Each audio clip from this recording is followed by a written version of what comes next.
Welcome. Lunar Festival celebrates the defeat of the Burning Legion thousands of years ago in a war involving many of the races that lived at that time. So now we go around paying respects to long-dead elders who were there. This is loosely based on the real-world Lunar New Year, more specifically what is often called Chinese New Year, but the lunar calendar is used by many cultures around the world, and this event is really more about paying respects to veterans rather than celebrating a new year. You can tell it's a special occasion when there are decorations everywhere. But it's especially interesting when Lunar Festival, Love is in the Air, and the Dark Moon Fair are all happening at once. The great conjunction comes. There is no hard level requirement to participate in the event. In theory, you could do the whole thing at level 1, but I wouldn't recommend it. Well, it really depends on how much time you want to spend. If you take this on at low levels, you will spend a lot of time riding or running on the ground trying to get to the next flight point or the next elder, but you will end up exploring a lot of the map and gaining several levels, but probably also die a lot. Oh, the memories. I recommend level 40-ish when you have fast flight and can solo all the dungeons involved. Most holiday quests will reset each year, so even if you did them before, you can do them all over again. Or you can do them on an alt, so it's like a brand new experience. First of all, for what people may consider the main part of this event, this is a time to honor the elders, and you do that by completing quests for them. It's not as bad as that sounds. You just talk to them and complete it. And they give you some experience, a coin of ancestry, which is the currency for this event, and a lucky red envelope. Inside the envelope is one of two things: an elder stone, which lets you shine a moonbeam anywhere you like, or you might get a lucky rocket cluster. This is a firework you can launch by any cluster launcher, and it will give you an HP buff. In fact, it gives any nearby players the buff as well. These elders are found all over Kalimdor, Eastern Kingdoms, Northrend, and the Dragon Isles. They are even in many of the dungeons. Look for the moonbeam overhead. You can try and find them yourself based on what the achievements say, or you can look at one of the online maps, or you can get an add-on. This year I've been using the Handy Notes Lunar Festival add-on. You need both the Lunar Festival and the Handy Notes add-ons for it to work. And it will show you where all the elders are, as well as other related quest objectives. More on that later. That is one thing I like about many WoW events, is that they get people out and about. Before you go traipsing around the world looking to catch them all, there are some other quests that also have you traipsing around the world. The intro quest, the Lunar Festival, is totally optional. It is just a breadcrumb quest, and it gives you no rewards. It can be picked up from festival heralds in Orgrimmar, Undercity, and Thunderbluff, or festival emissaries in Stormwind, Ironforge, and Darnassus. This quest just tells you to go talk to a harbinger. Look for little camps with a giant spotlight or moonbeam in the middle. These can be found in the aforementioned 6 cities, as well as Exodar, Silvermoon. There are 2 in Shatrath, 1 in Northern Dalaran, but none of the other Dalarans, and at both shrines in the Vale of Eternal Blossoms in Pandaria. You can go to any of these, even those in enemy cities. So if you got that, turn it in with the Harbinger, and then pick up the quest Lunar Fireworks. So you need to launch some rockets. Look for a vendor nearby and purchase 8 rockets of any color, and 4 clusters of any color. Unlike other fireworks found throughout the game, these require nearby launchers to use. Launching 8 rockets and 4 clusters of any kind should complete the quest. For simplicity's sake, you can get all the same color, and if you like, go ahead and get 10 red clusters, and launch them all in a row for a little surprise. That's right, if you did it right, and didn't have it already, you might have received an achievement. You might want to grab a couple stacks of clusters, More on that later. Turning in, you get a scrap of paper and another quest. The next quest is another breadcrumb quest, but it gives you some experience, so you want to do this one for sure. So walk over to the moonbeam thing and use the scrap of paper, and bam, you'll be in Moonglade, the cult compound, home of the druids. If you haven't already, you will want to get your faction's fight point, Horde to the left, Alliance to the right. Oh, and be sure to hold on to that scrap of paper. It will come in handy during this event. If you lose it or intentionally delete it, you can ask any Harbinger for a replacement. I believe it will disappear when the event is over. So head on north to the only town here, Nighthaven. On the eastern side, standing on a deck, you will find Valadar Starsong. Turn in and pick up his other quest.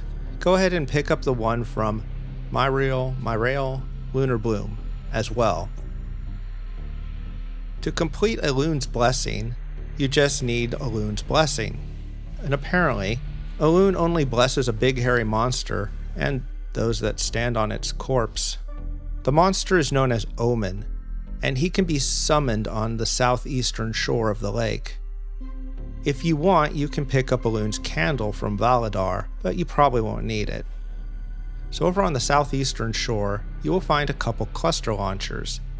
You might find the battle in various states, but let's start at the beginning. So remember those rocket clusters I told you to get? Well, start using them near the launchers. Just a couple should do. You should see ghostly wolves appear, the minions of Omen. Kill them. Kill them all. Elune's candle can stun these guys. Probably not necessary. This is a holdover from before everything scaled. They can appear pretty far from the launcher. When they are gone, launch some more rockets. If more minions show up, kill them. Launch more rockets.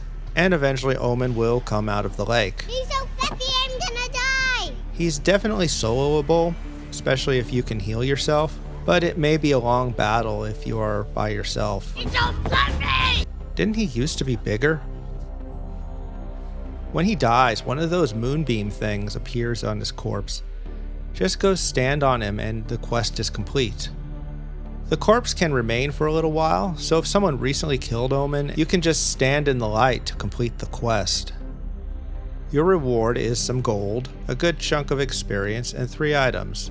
The Lunar Festival Fireworks Pack, Elune's Lantern, and 3 solid stones, and possibly an achievement. So the pack of fireworks is a box full of fireworks. You can buy more of these if you like, more on that later. Elune's Lantern is a toy that goes in your toy box. If you have already collected it, you can safely delete it. What does it do? That is where the solid stones come in. Use it, and it turns one of them into an Elune stone. This is exactly the same as the Elder Stones you get in the lucky red envelopes, except it's not soulbound. So you can trade it and even sell it on the auction house. Before you get too excited though, the cooldown on the lantern is 24 hours. That cooldown is per character though, so you can set up an army of alts making stones every day if you really want a bunch of these. Speaking of traipsing all over the world, for the quest Lunar Preservation, Myrail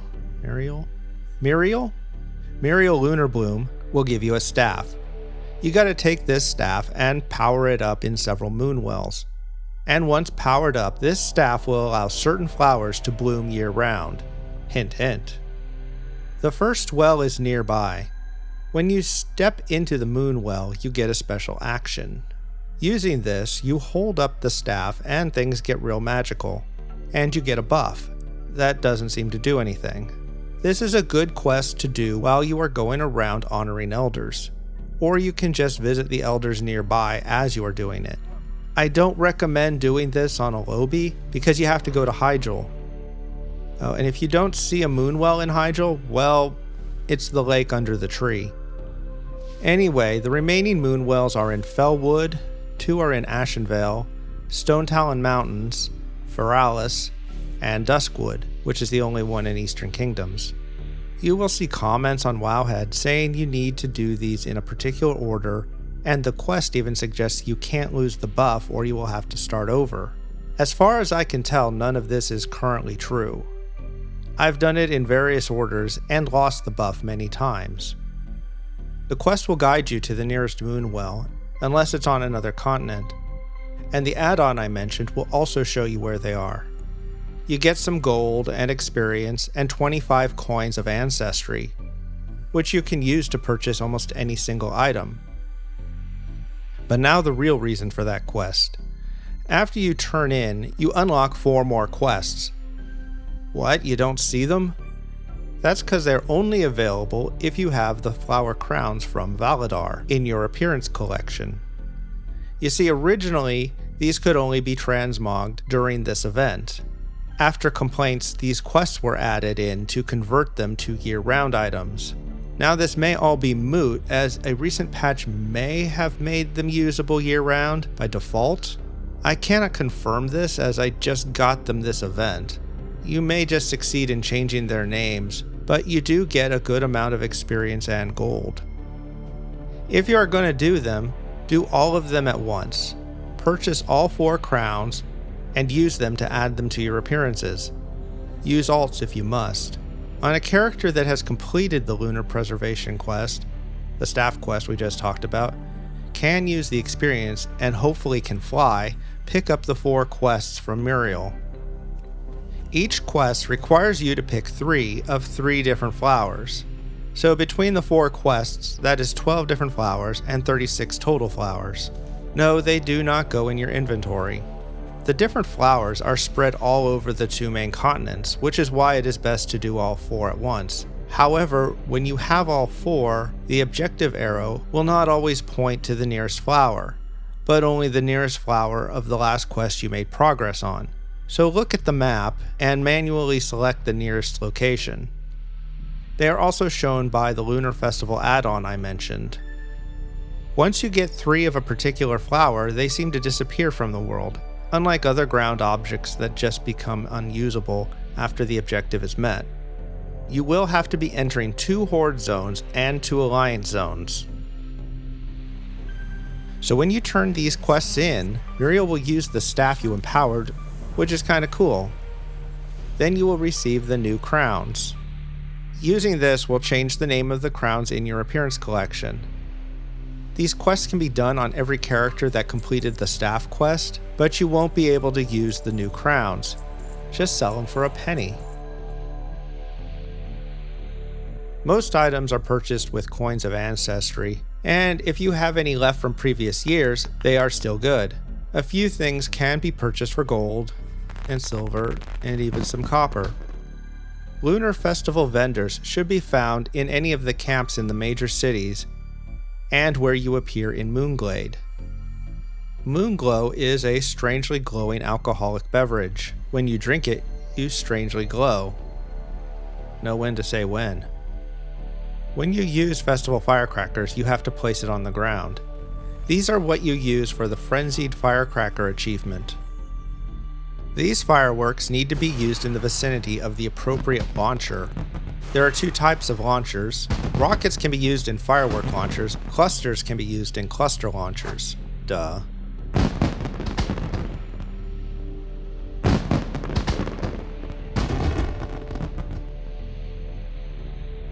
The Winding Slitherdrake Lunar Festival armor is apparently armor for your Winding Slitherdrake. Whatever that is. I'm not in Dragonflight yet. Besides, I don't have that kind of money. If I did, I would plunder my mother's silverware. Unfortunately, this was not showing up on the Orgrimmar vendor at first, but a recent patch fixed that.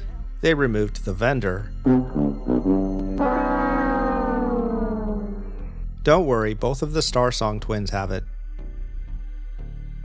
Valadar Starsong has the battle pets Lunar Lantern for the Alliance and Festival Lantern for the Horde. You will see only one of these pets depending on which faction you are, Horde or Alliance. You can add both to your pet collection by using an alt to purchase the other. However, you will not be able to summon one on the wrong faction. For example, if you are a Horde character, you will only be able to summon the Festival Lantern. If you try to summon the Lunar Lantern, it will say wrong faction. You can, however, use both in pet battles, no matter which side you are on. At max level, they have the same stats and abilities, which are also identical to the Enchanted Lantern crafted by enchanters. Elune's candle will stun minions of Omen, the ghostly wolves that spawn before Omen comes out. Festival dumplings are a food item, and they are used for a traveler's log entry. These are the festival outfits you see on most of the event-related NPCs. You will need to purchase at least one for the Lunar Festival Finery achievement. These used to be equipable cloth items, but they are now collectible cosmetic items, meaning using them adds them to your collection and they disappear. They can then be used by anyone regardless of armor type. The Lunar Festival Fireworks Pack is the same one you get from the Elune's Blessing quest. This contains an assortment of small and large rockets. This is the most certain way to obtain the yellow and white rockets. Neither of those can be crafted or purchased directly. The Perky Blaster is a Perky Pug toy. To use it, summon your Perky Pug from your pet journal, select him and use it, and well, yeah, you are about to get arrested for animal abuse. These are, well, flower crowns of various colors. Adding these to your collection is required to do the 4 flower gathering quests from Muriel Lunarbloom. Valadar's sister or wife, daughter, I don't know, Fariel Starsong, has a selection of crafting recipes. Most are bind on pickup, so you will need to purchase them on the character who intends to learn them. You can buy them even if you don't have the required skill level yet. I probably have a dozen abandoned alts with these sitting in their banks for years. These 2 patterns teach tailors to craft red versions of the outfits sold by Valadar. You will need at least 250 in classic tailoring to learn these. These are actually containers, and you will need the stated skill level to open them. Once you open them, you find each one contains 3 schematics for the 3 colors red, green, and blue. There are schematics to craft large rockets and large clusters, which are not available from the vendors. Those just basically go higher and have a larger bloom. You may have noticed there are a lot of launchers around during this event. So what do you do when the event is over? Well, you build your own, if you are an engineer. These fireworks don't need a launcher. They just launch out of your hand. Don't get burned. The snake one is kinda weird, but I think I know what it's supposed to be. These are the only recipes that are not bind on pickup, so you can buy them for an alt, but they are unique, so you can't stock up on a bunch without mailing them off. The Everlasting Horde firework and the Everlasting Alliance firework are essentially the same item. If you collect it on either faction, the alternate one is automatically collected as well, so no need to buy 2. They have the same effect as the craftable Horde and Alliance fireworks. However, it has a 3-minute cooldown, and you can only use the one for your faction. These toys are 3-piece dragon costumes, like the dragons you see in parades and such. So get a friend or 2 and you stand in line to make a full dragon. I guess you could make the dragon as long as you like. Oh, and they have a neat little dance too. Lunar Elder's Hearthstone is a novelty hearthstone. There are quite a few of these, and they share the cooldown and location as your regular Hearthstone. The nice thing is you no longer have to keep a regular Hearthstone in your bags. Just drag one of these to a bar. Then there are the heirloom armor upgrades. These can be used to upgrade any heirloom except weapons. You use the upgrade on the heirloom in the heirloom collection window. If you want to upgrade an heirloom that is not for your class, select all classes from the dropdown. Note that many heirlooms have the same exact stats and even switch between primary stats depending on class and spec. Don't bother wasting coins upgrading more than one when one will do. You can make as many copies as you like, and any character on your account can make their own. Finally, we come to Jefen, the crafter. He's down there below, selling 5 star lanterns for 1 coin. These just kind of float away. They're the same model as the lantern pets, but different color. They are pretty though. The bulk of achievements related to this event just involve honoring every elder. When doing something like this, I like to go down the achievement list and track every one of them, then start on the north end of a continent and work my way down south. You can try to figure it out on your own, or just follow the map on WoWHead, or use the Handy Notes Lunar Festival add-on. These are all the elders on the 2 main continents, except for those in dungeons, in cataclysm zones, and those in faction cities. You may not be able to get certain elders due to certain recent events forever changing the world. In Darkshore, Silithus, Blasted Lands, and Terrasful Glades, find Zadormi and have her set things back the way they should be. She is marked on the map with a little speech balloon. Elders of the Alliance and Elders of the Horde require you to go into enemy cities. Well, some of them. The one for Stormwind is outside the city gates, so you probably won't even get tagged for PvP. The one in Thunderbluff is right on the edge of Elder Rise, appropriate, so that's pretty easy if you can fly. The Undercity one is in the old throne room over the city. You can just swoop down and probably nothing will attack you. In Orgrimmar and Darnassus, you pretty much just want to position yourself almost on top of them and descend straight down. Ironforge is probably the trickiest for Horde. Try to fly in as high as you can and turn left down the main hall. Elders of Northrend includes all the elders in Northrend, except for those in dungeons. The elder in Wintergrasp is, well, in Wintergrasp, like in the main building. And so it's best that your faction has it. Well, yeah, that's still a thing.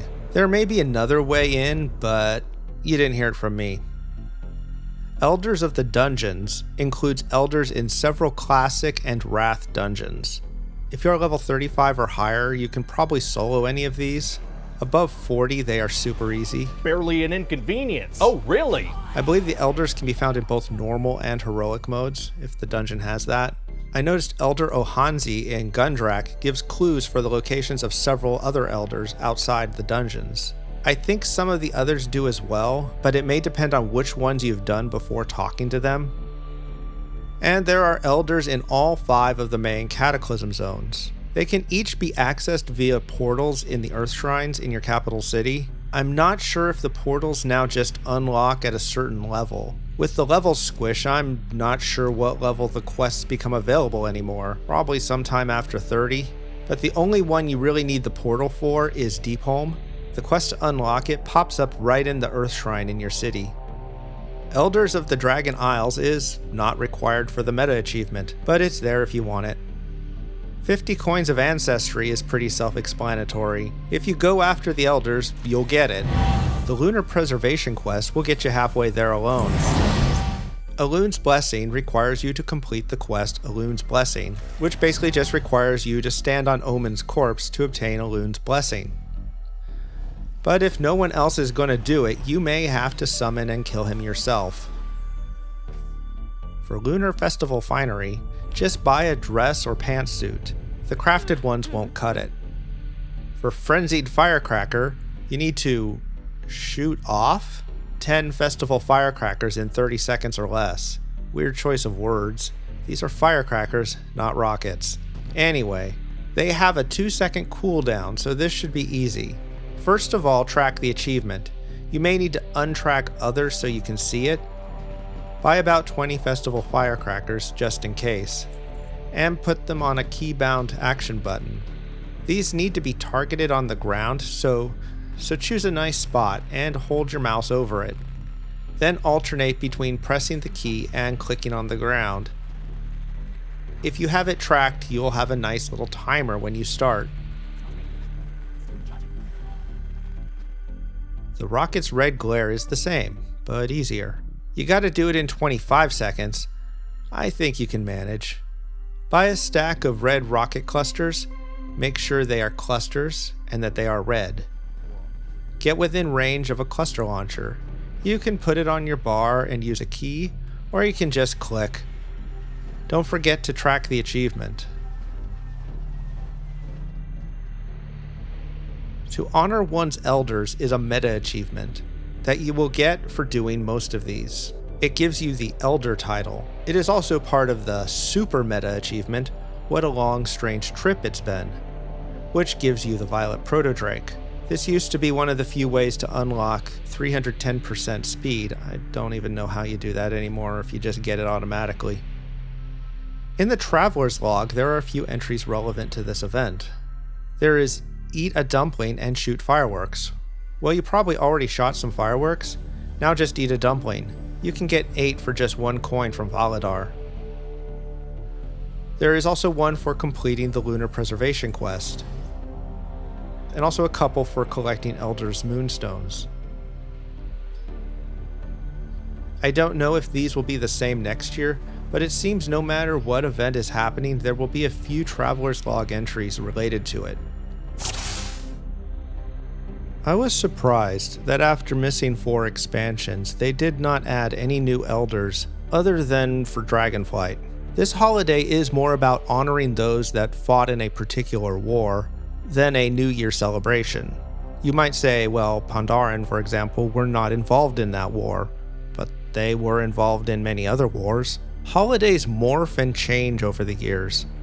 Armistice Day was actually all about the end of World War I, but became more general and is now called Veterans Day in the US and Remembrance Day in Commonwealth nations. Memorial Day was originally for those that died in the US Civil War, but now includes fallen soldiers in all wars.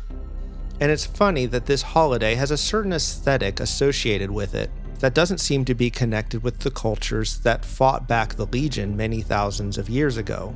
Maybe the Pandaren were involved. It might explain why my Pandaren monk likes to dress like a demon hunter. If not, maybe Pandaren just happen to have their own holiday where they honor their elders. There are numerous shrines around Pandaria. Maybe we could visit those. It still doesn't explain why there are none in Cataclysm dungeons or in the Broken Isles. Weren't trolls around back then? I guess these guys were, and the Shadowlands is full of dead people. Anyway, thank you for watching. Feel free to like, comment, or subscribe. Goodbye.